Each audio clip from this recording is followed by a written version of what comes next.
Estimados amigos, nuevamente aquí en Plataforma Democrática, el programa que nos va a permitir analizar y comprender la coyuntura nacional desde un punto de vista amplio a través del debate y el análisis múltiple, con la colaboración de Víctor Andrés García Belaúnde y Juan Cheput.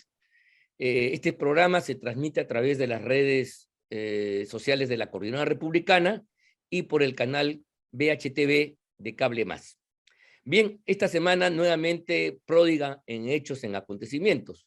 Uno sorpresivo. En la última reunión, en el último programa, veíamos con algún escepticismo el nombramiento de los miembros del Tribunal Constitucional, basado en el hecho de que el debate en torno a la Asamblea Constituyente y el proceso constituyente a raíz de una propuesta de ley de Castillo y el señor Torres había polarizado los ánimos. Entonces, era fácilmente deducible de que no iban a alcanzar los 87 votos, los 2/3 del número legal de congresistas para poder elegir a algunos miembros del TC, o en todo caso se hubiera elegido un par, como también nosotros pensábamos. Sin embargo, para sorpresa de todos, el Pleno, deponiendo cualquier otra consideración, vota de modo además mayoritario, porque supera ampliamente el número de los 87 votos y elige a los 6 miembros del Tribunal Constitucional que faltaban ser acreditados, porque quiero recordarles que el actual es uno que ya raya en la irregularidad en la medida que 6 de los 7 tienen vencido el mandato por varios años, 3 años hasta 4, algunos de ellos, si no me equivoco. En consecuencia, desde el punto de vista objetivo del régimen democracia y la institucionalidad, nosotros hemos saludado este hecho como un hecho positivo, porque era menester rescatar este organismo que durante el tiempo de Vizcarra había caído en manos de una mayoría, la llamada Cuatrinca, recuerden ustedes, que había servido de soporte y legitimación de todas las tropelías que cometió el famoso Lagarto. Entonces era menester rescatar este organismo y darle una funcionalidad, volver a ser el órgano de control de la constitucionalidad de las leyes y el árbitro que dirime los conflictos entre los poderes. En consecuencia, vamos a empezar sobre ello. Paradójicamente, a pesar de esta votación contundente y de un trabajo en comisiones que yo quiero recordarles que durante 8 meses no ha ocasionado ningún reclamo importante, no ha habido ningún escándalo.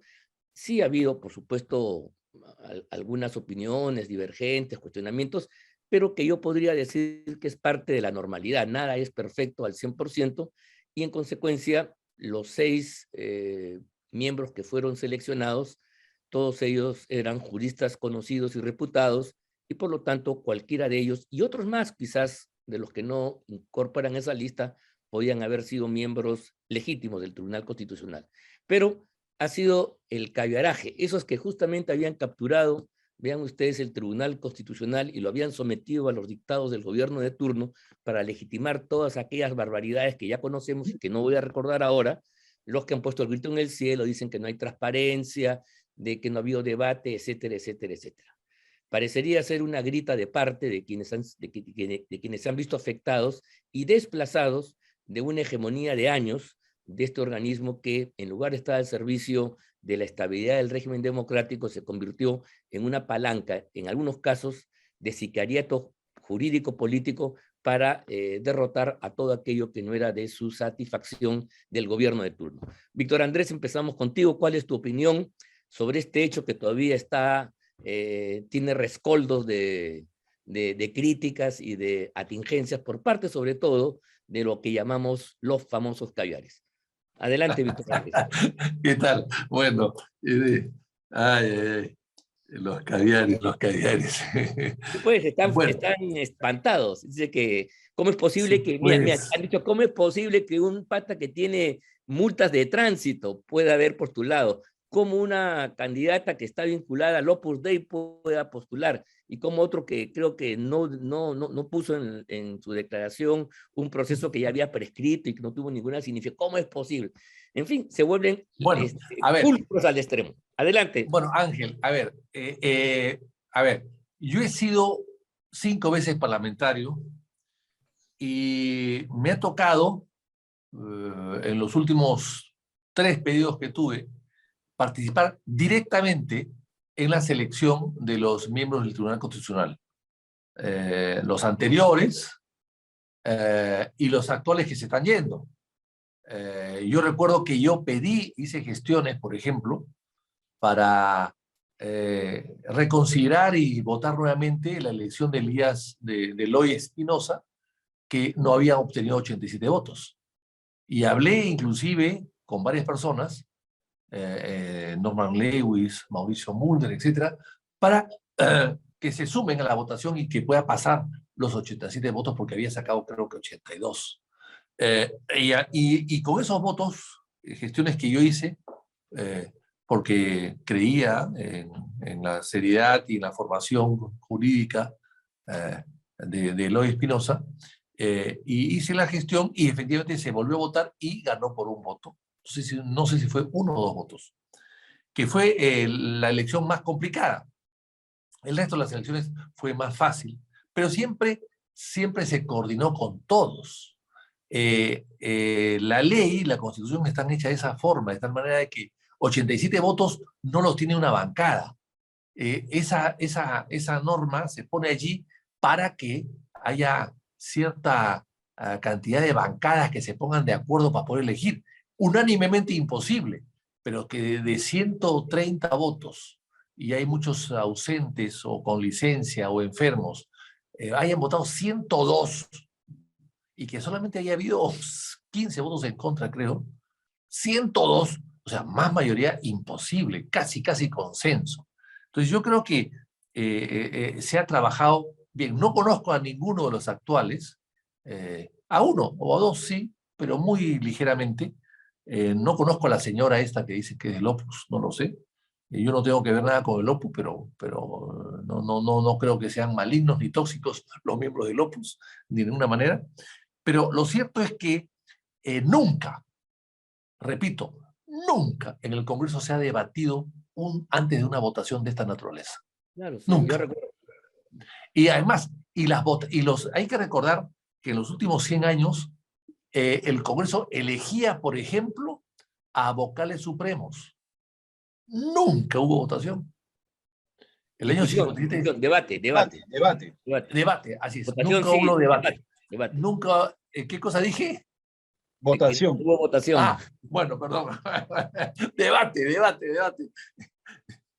Es el lapsus de ese lapsus.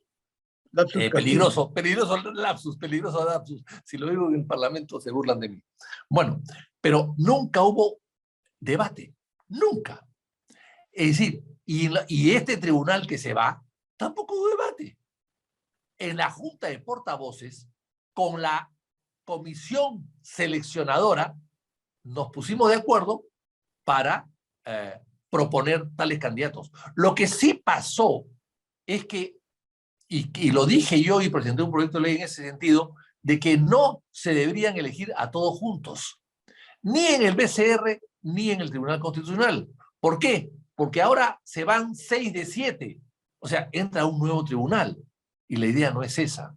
La idea es que se vaya renovando parcialmente, de 2 en 2, de 1 en 1, etc. Pero claro, como se demoraron tanto en elegir a estos que se van hace 8 años, y de alguna manera manipulado por el APRA también, y por los nacionalistas que querían tener más personas a elegir. Hay que recordar que cuando fueron elegidos esos 6, eran 10 los que se eligieron, 10.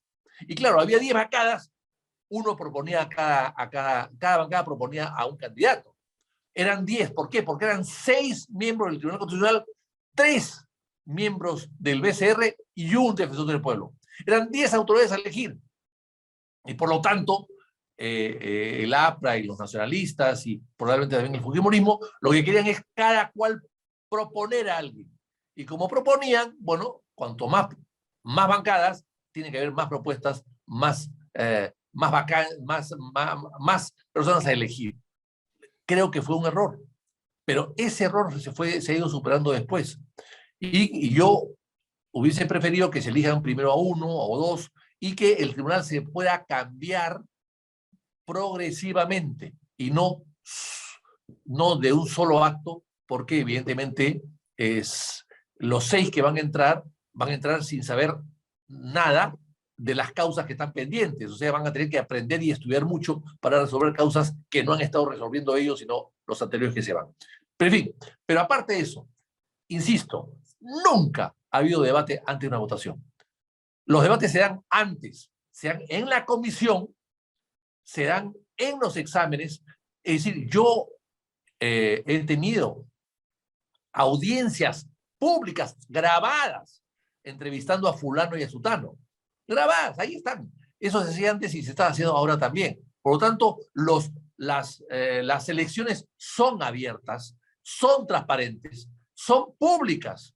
Lo que pasa es que si salen elegidos algo que tú no quieres, evidentemente los caviares protestan, porque pierden lo que alguien de ustedes ha dicho efectivamente bien, pierden pues un contacto dentro del jurado, dentro del tribunal. Pero hay que recordar que este tribunal ya está de salida hace mucho tiempo. Hay un fallecido, hay uno que está muy viejo. Hasta se ha muerto uno. Hay un fallecido, hay otro que está dormido, que está muy viejo y se duerme en las sesiones. Son siestas de 8 horas, casi dentro del tribunal, sentado allí. No sé qué pueda resolver. Y otro que está muy enfermo. De tal manera de que de los 6 que quedan, 3 están casi poco operativos, por decirlo de alguna manera. Entonces, ¿qué cosas más queríamos esperar? ¿8 meses trabajando? No. Yo creo que acá hay una intención política y casi dolosa de poder poner a tu gente. Y como no está tu gente, todos los que vengan son malos. Dinamitar todo. Y además han provocado un golpe de Estado. El golpe de Estado del cierre del Congreso es provocado por estos señores, por los que están adentro que querían quedarse y los que están afuera que quieren que no se vayan. O sea, este golpe de Estado, que es el principio de los males en el Perú, de Vizcarra, ha traído como consecuencia esta imposición que quieren hacer algunos sectores políticos del país, de ONGs o de caviares, que quieren a su gente dentro del tribunal para manejarlo como crean conveniente. Y yo creo que esto es un grave error. Ahora bien, hay que recordar, tan abierto ha sido y transparente ha sido la selección, que la señora María del Pilar Tello la han boicoteado. Y se ha sabido. Porque le han puesto una votación de 4/40 y con esa votación pasó del segundo puesto que estaba tercero al 7º puesto y no entró dentro de los 6 que iban a ser votados. O sea, ahí está. ¿Y quién es esta señora que boicotó? Una de ellas, Ruth, que se llama, creo que Ruth, que es miembro de la comisión, el grupo Caviar, es del grupo Caviar. Que responde a los dictados de Marisa Glave y de Verónica Mendoza. Bueno, y la han tachado siendo una gran profesional. O sea, ¿qué más transparencia que eso?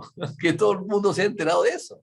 Entonces, yo creo que aquí no ha habido repartija, ha habido consenso, no ha habido transparencia, ha habido tiempo suficiente para revisar todos los casos. De 60, 80 candidatos han quedado en 6 o 7 o 8 o 9, pero los 6 primeros entraron a la votación. Si uno fallaba, si uno no era elegido, entraba en el resto. Ahora, la pregunta es, ¿valió la pena esperar? O sea, ¿valió la pena que Vizcarra anule el Congreso, lo disuelve el Congreso y se anule la elección? Que a propósito, fueron elegidos 2 o 1, cuya resolución legislativa no quiso publicar el diario del peruano el día del golpe, al día siguiente del golpe. Se negó el Perón a publicar la resolución legislativa que nombraba a uno de ellos. La pregunta es, ¿los 6 que fueron nombrados en ese momento eran mejores o peores que los 6 que han sido nombrados ahora? ¿Valió la pena la espera de 3 años casi?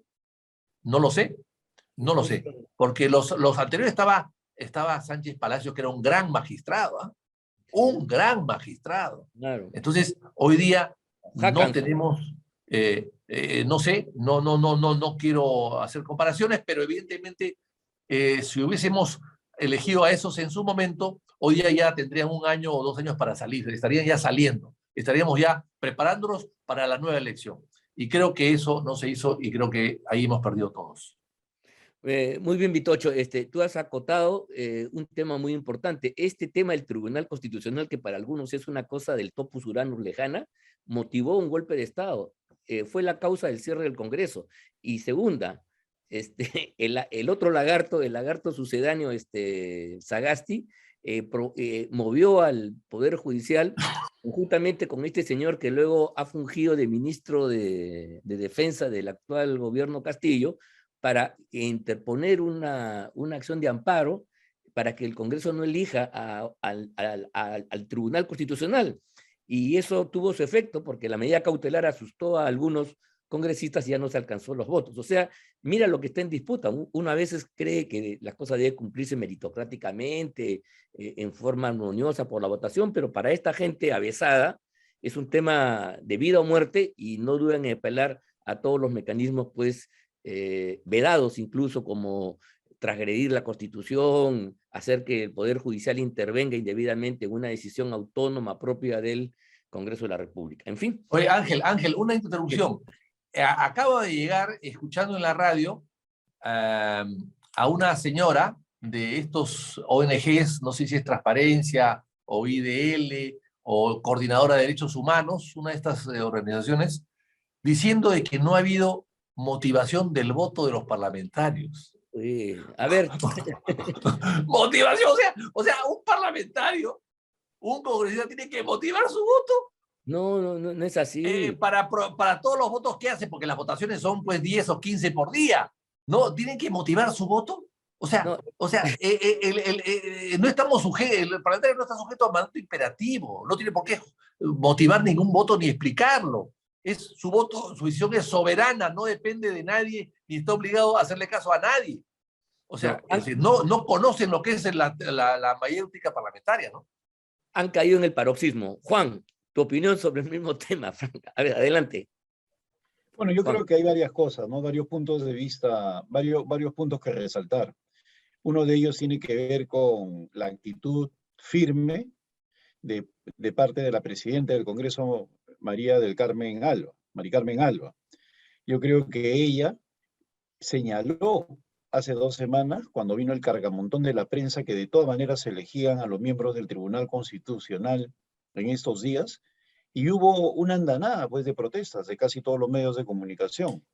Y sin embargo, cuando muchos pensaban que el Congreso con las justas podría elegir a 1 o 2, inclusive sé de muy buena fuente que muchas personas estaban preocupadas porque no se eligiera a nadie, ni siquiera al reemplazo del fallecido, el Congreso logró elegir a 6 miembros del Tribunal Constitucional. Ese es un logro innegable, claro, y es un golpe de Estado a la inversa.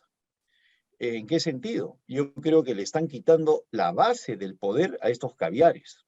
Estos señores se zurraban en todos los poderes del Estado, acudiendo al Tribunal Constitucional porque tenían pleno dominio en él. Así es. El Congreso decía A al Tribunal Constitucional.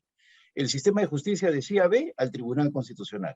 ¿No? Cuando no les gustaba algo que emitiera el Congreso, el Ejecutivo o el Tribunal Constitucional, estos señores, que lo único que saben es protestar y enlodar al país, acudían a un Tribunal Constitucional donde habían personajes sumisos, dentro de los cuales estaba el señor Eloy Espinosa Saldaña, realmente una vergüenza como magistrado, por sus fallos, por su comportamiento, por su adelanto de opinión en más de una oportunidad, que nadie cuestionaba, sus amigos no cuestionaban, pero cuando adelantaba opinión u opinaba alguien como el doctor Sardón o el doctor Blume, ¿no? De inmediato están adelantando opinión.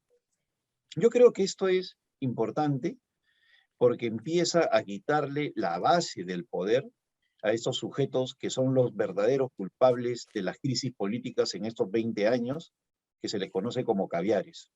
Sujetos vividores del Estado, personajes que solamente cuidan sus intereses, que son abanderados del nepotismo, pero no lo denuncian cuando se trata de ellos, pero que sí lo señalan cuando se trata de otros, y así por el estilo, ¿no?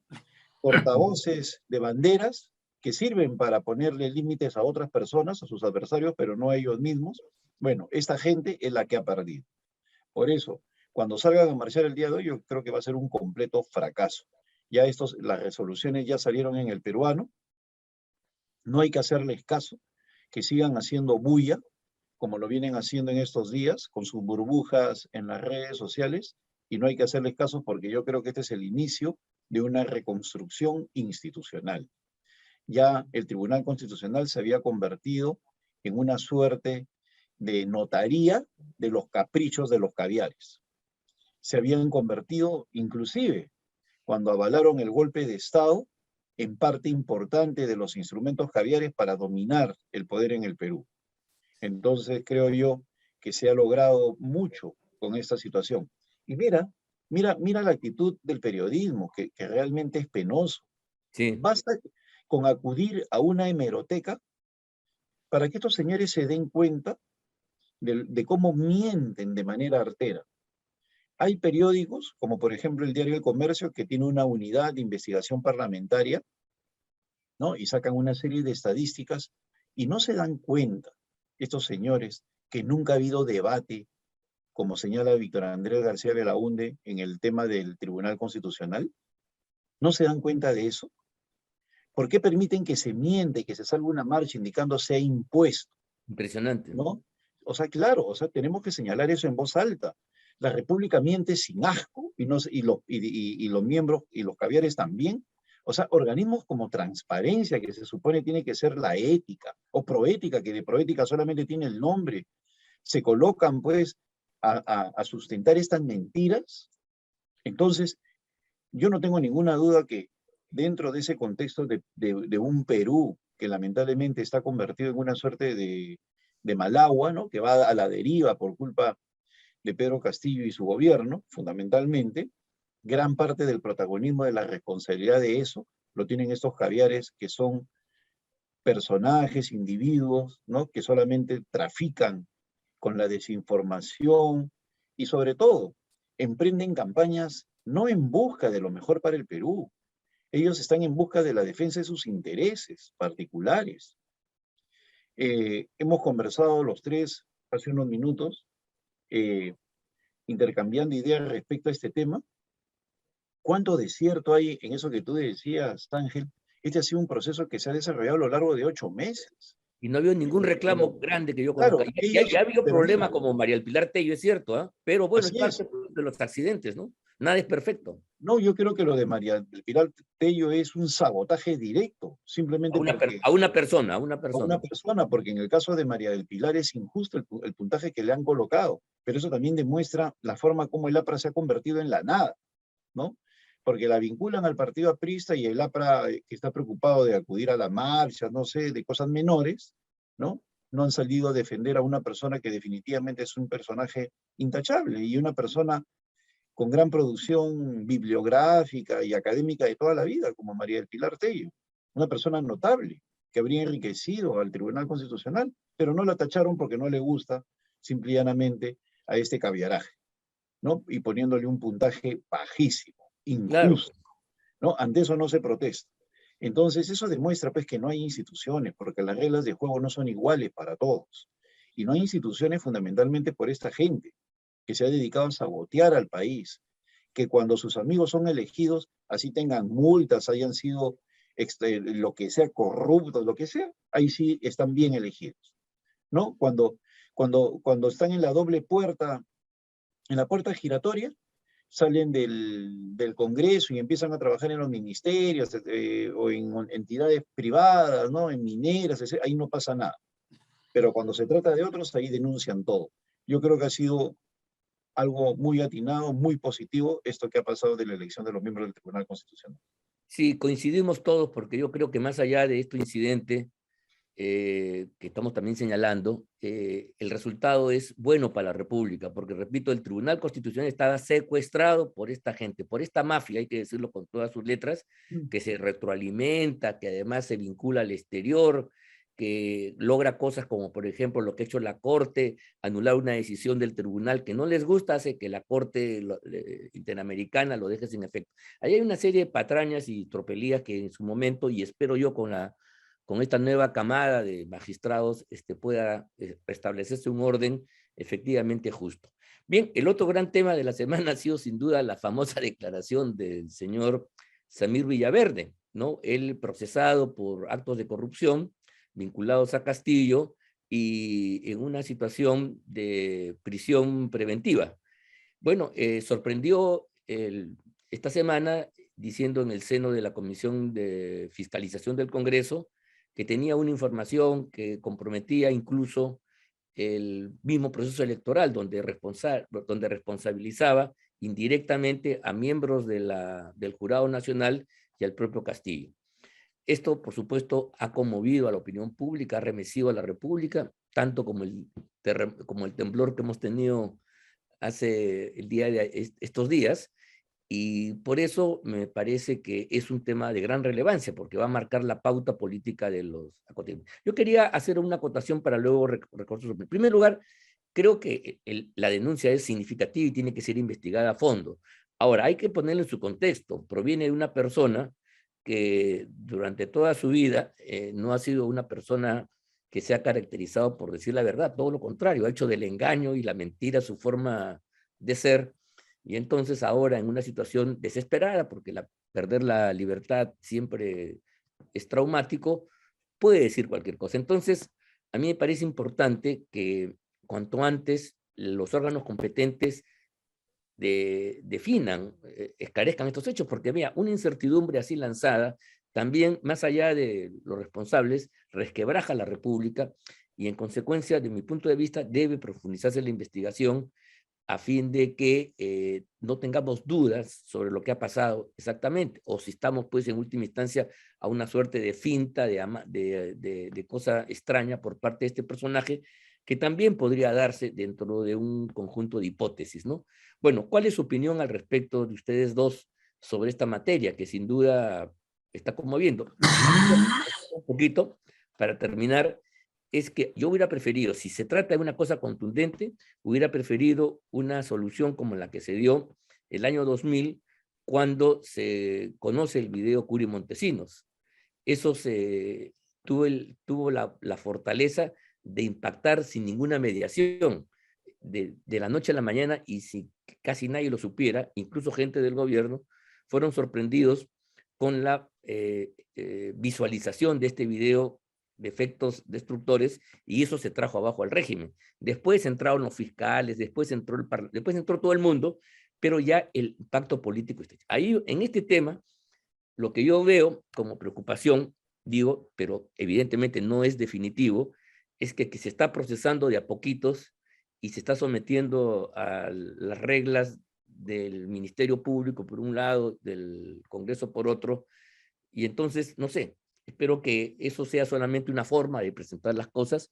Conozco al doctor Rodríguez, es un profesor de la Universidad Católica, muy reputado, muy reconocido, y entonces yo supongo que la información que ha vertido también de modo indirecto sea sustancial y no estemos ante nada que después tengamos todos que arrepentirnos. En fin, esta es una preocupación que quiero transmitirla a ustedes, pero son ustedes los que van a dar una opinión sobre esta denuncia y su desenlace. ¿Qué cosa creen ustedes que va a pasar a raíz de estas declaraciones del señor Samir Villaverde? Empezamos por ti, Víctor Andrés. Vitocho, adelante. Bueno, se dice que es un delincuente y por lo tanto no se le puede hacer caso, ¿no? No, pero es claro, pero con claro, reserva. delincuentes han sido todo, Odebrecht, empezando por el señor Barata, ¿no? Odebrecht, en fin, Sí, claro. todo, Graña, qué sé yo, todos los que han metido la mano y todos los que han contribuido a elevar los índices de corrupción a nivel gobierno en el país. Y se les han hecho caso y se les ha creído, bueno, lógicamente corroborando primero la denuncia.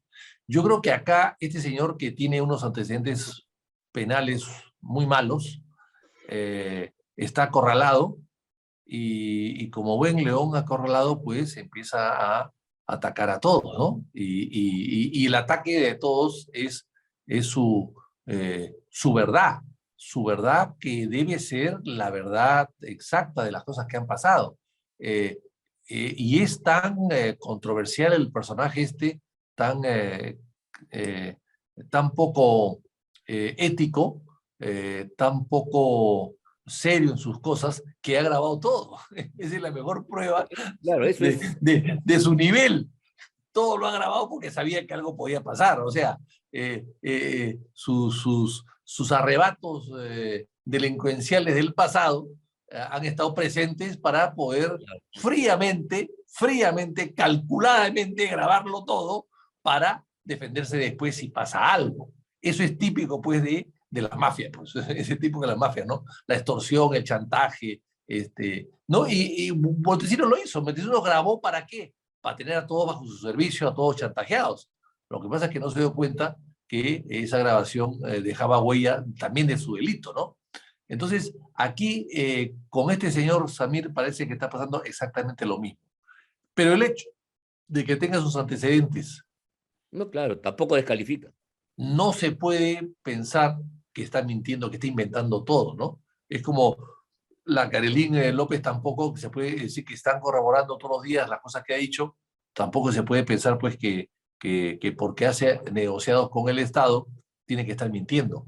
La mentira para ellos es casi una sentencia. Si ellos mienten, su delito se va a agravar mucho. Y si ellos dicen la verdad, su delito se va a disminuir. Por lo tanto, tontos no son. Ellos quieren decir la verdad y no se van a arriesgar a decir una media verdad. Solamente le van a decir la verdad completa para poder salvarse ellos de la libertad, de la privación de la libertad, que es lo que ellos más quieren y es lo que finalmente quiere todo el mundo. Entonces, yo creo que aquí ese es el tema, ¿no?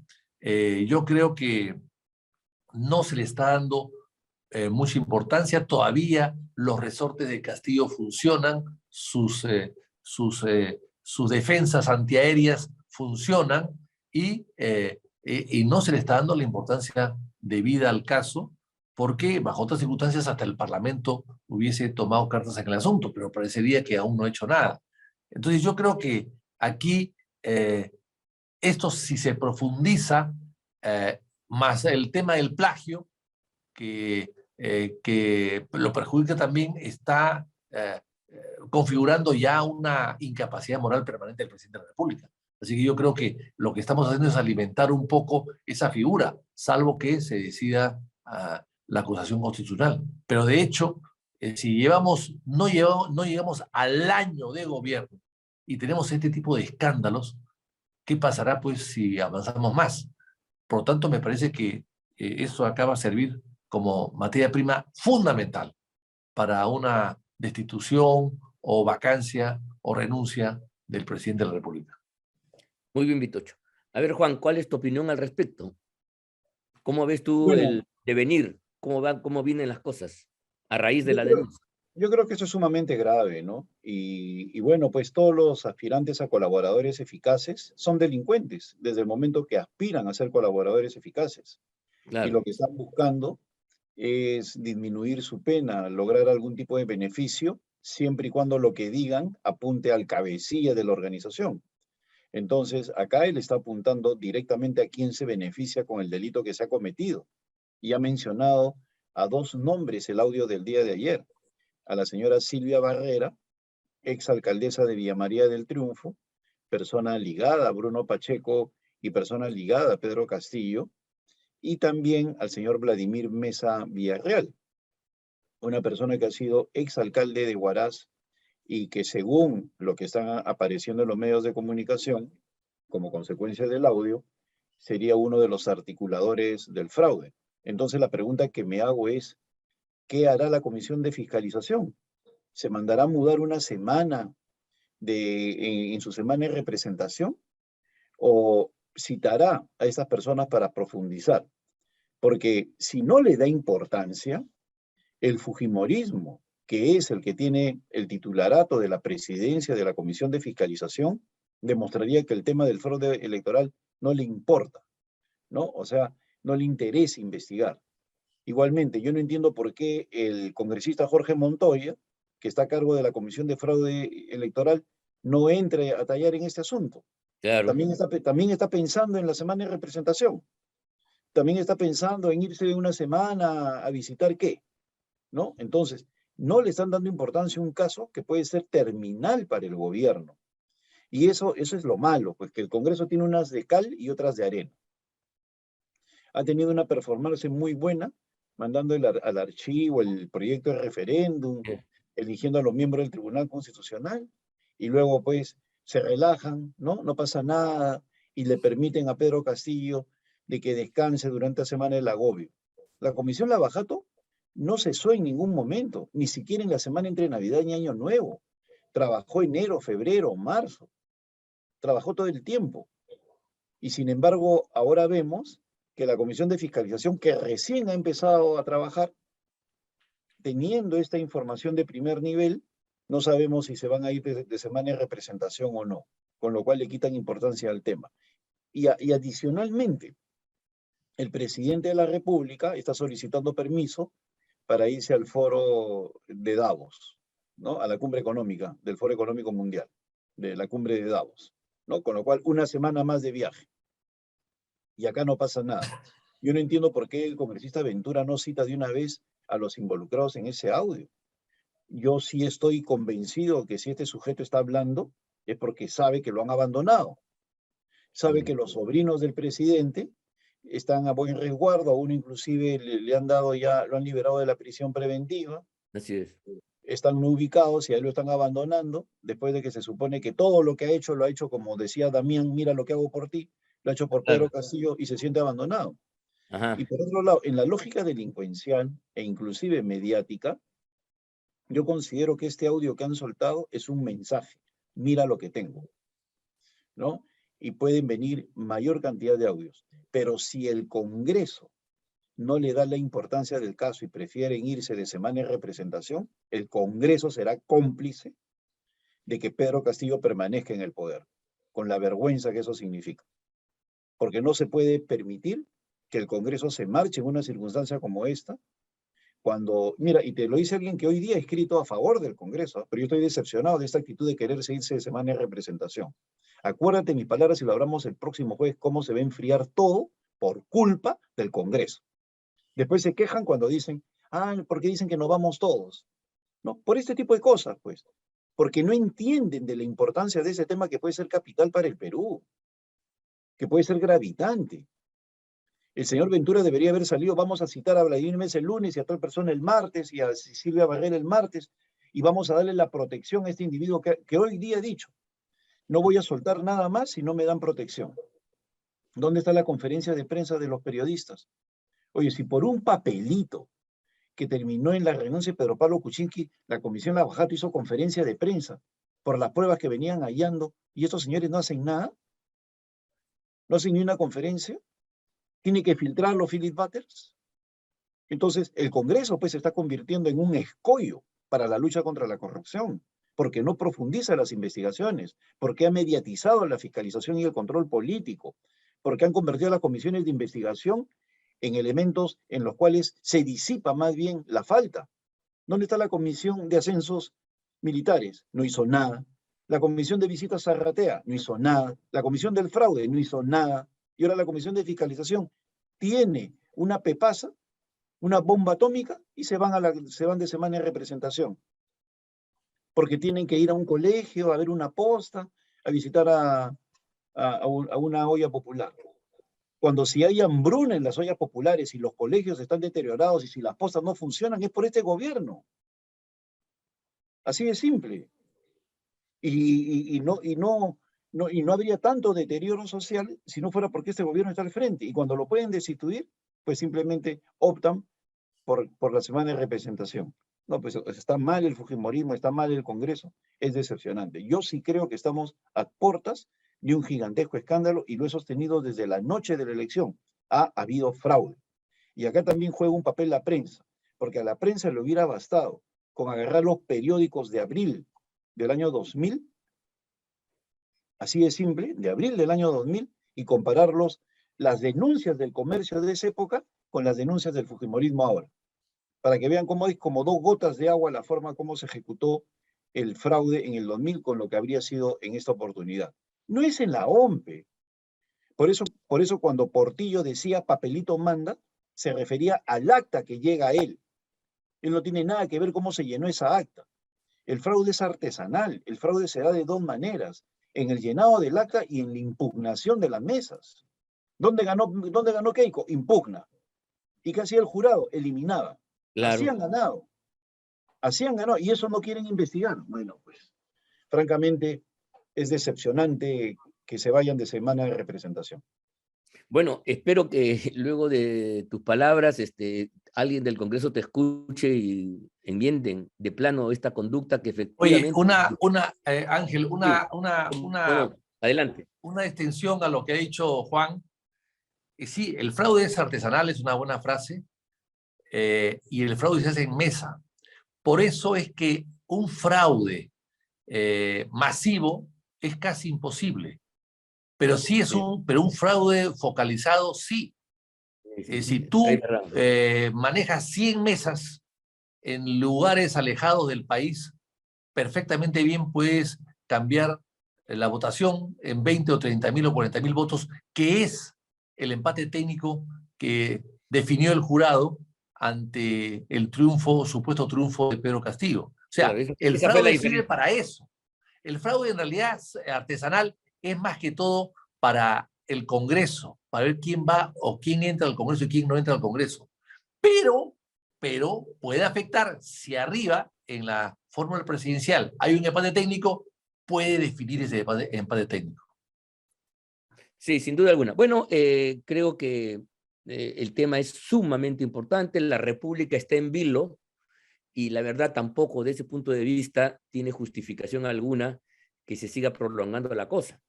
Creo que los peruanos tenemos el derecho de demandar el conocimiento pleno de estos hechos y si la gravedad lo amerita, bueno, ver las medidas consecuentes en relación a la misma.